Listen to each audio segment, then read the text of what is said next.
Welcome to the WISE Module 5, Team Meeting Components. The purpose of this module is to dive into the 12 components of facilitating the team meetings through the development of an initial cross-system care plan. A WISE practitioner will be designated to be facilitator and will walk the child and family team through this process. WISE practitioner is a term used to describe the collection of WISE certified staff roles required for each team. They are the care coordinator, the family partner and/or youth partner, and the mental health clinician. The facilitator will typically be the care coordinator if the WISE agency chooses to follow the National Wraparound Initiatives model. The 12 components of facilitating a team meeting are: 1. Facilitate introductions and review agenda. 2. Set ground rules. 3. Share a family and youth vision statement. 4. Construct a team mission statement. 5. Develop a list of strengths. 6. Develop a list of needs. 7. Prioritize those needs. 8. Develop outcomes. 9. Brainstorm strategies. 10. Assign action steps. 11. Summarize and agree on a plan. 12. Schedule next team meeting. The first component is to facilitate introductions and review the agenda. The facilitator will ask the youth and family to introduce themselves first. When having other team members introduce themselves to the team, consider having them include their role or how they know the family. Another thing to consider is to be attentive to who sits where. Encourage the family partner to sit by family members and youth partners to sit by youth. A WISE practitioner will bring a copy of a written agenda for everyone, or write it on easel paper for everyone to see. Lastly, WISE practitioners should have discussion with the family and youth before the team meeting about what to expect at the meeting, who will be attending, and what might be addressed. The second component is to set ground rules. The designated facilitator will need to start a discussion about ground rules to help the child and family team refer to during difficult times. This discussion should take place at the first meeting. However, your team can add or remove ground rules throughout the WISE process. WISE practitioners should come prepared with a few examples to share with the team. Avoid including the word not. Ground rules should include desired behavior rather than what they don't want. For example, rather than a rule that says don't interrupt people, make a rule saying one person talks at a time. Other examples of positive rules include use respectful language when talking about concerns and needs, begin and end meeting on time. Lastly, write ground rules where everyone can see and bring them with you to every meeting. The third component of the first CFT is to help the family and youth share their vision statement. The WISE practitioners should talk with the family about their vision before the first team meeting to help them express their statement to the rest of the team. Respect the family vision statement by limiting any external input to the statement, other than clarifying questions. If the vision statement is constructed at the team meeting, consider recording major themes and edit final statement at a later time with the family and youth. The language used by the family should be preserved in the final vision statement. Once it's approved by the family, all team members should be given a written copy of the final vision statement, and it should be reviewed by the team regularly. The fourth component is to facilitate a conversation with the CFT to formulate a mission statement that is focused on what the team needs to accomplish during their time together. This mission statement will help the CFT know when they are done with the WISE process. All team members, including youth, family, their supports, and system partners, should have an opportunity to add to the mission statement to assure buy-in and that all voices are being heard. Lastly, all team members should be given a written copy of the final mission statement, and it should be reviewed by the team regularly and should be written as if they were true today. The fifth component is to develop a list of strengths of the family and the youth. Because this is a strengths-based process, the team explicitly builds an understanding of how family strengths contribute to the success of the mission and goals of the team.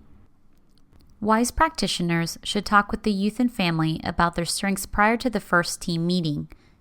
This includes sharing their strengths from the CANS assessment. This will begin to empower the family and youth. The youth and family should list their strengths first, and then all team members should add to these strengths. During this first meeting, members may focus on descriptive and contextual strengths. As the team gets to know each other, help them formulate functional strengths to use in the cross-system care plan. The team should avoid going back and forth between strengths and needs. The team should finish the strengths list before moving on. It is recommended that the team maintain a written list of these strengths and add to these at each team meeting. After the first team meeting, the list should include strengths and successes. The sixth component is to develop a list of needs of the family and youth. The wise practitioners talk with the youth and family about their needs prior to the first team meeting and help them list these at the first team meeting. Again, this empowers the youth and family to have a voice in this process. The youth and family should list their needs first, and then all team members should add to the list. Here are some tips to consider when developing this list. All team members should state all concerns or identified problems in needs language. I need, we need, etc. Remind team members that needs are not services. Include only one person in each statement, with the exception being the family and relationship domain. Team members should be redirected to state the true need and keep it simple. Think about the heart of the need, not just symptoms and behaviors. Here are a couple of examples. Mila needs an education. Marcus and his mother need to improve their relationship. Always do strengths first and then move to needs. Avoid organizing the list of needs by person.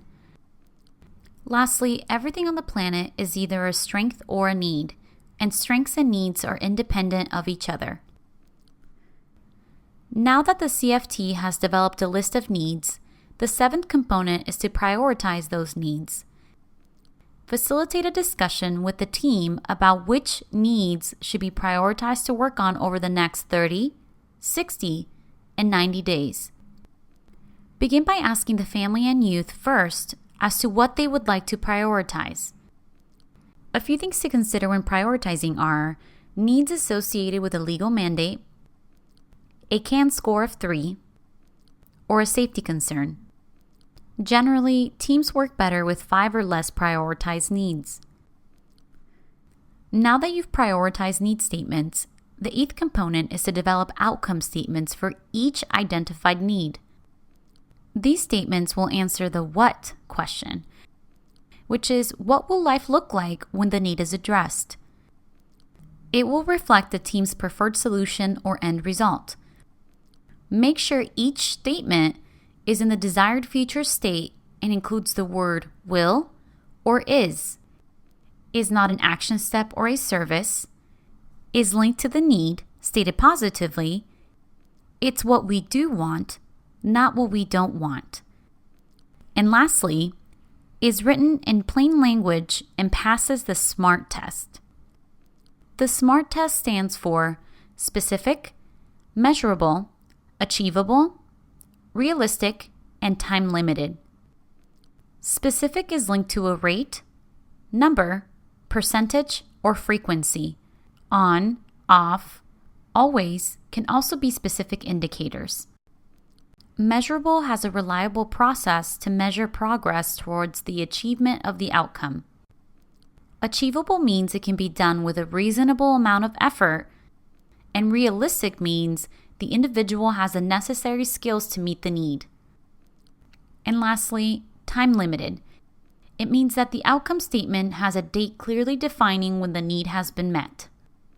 A couple of examples are Mila will be attending all classes every day except excused absences by March 1st, and Marcus and his mother will have an improved relationship by February 15th, evident by both reporting their relationship characteristics have moved to a satisfactory score.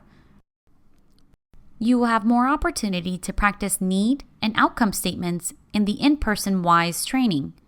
In order to save time, consider refining the specific wording of an outcome statement after the team meeting, and revisit the final statement for group approval at the next CFT meeting. Teams may need a lot of guidance at first, but will develop these skills over time.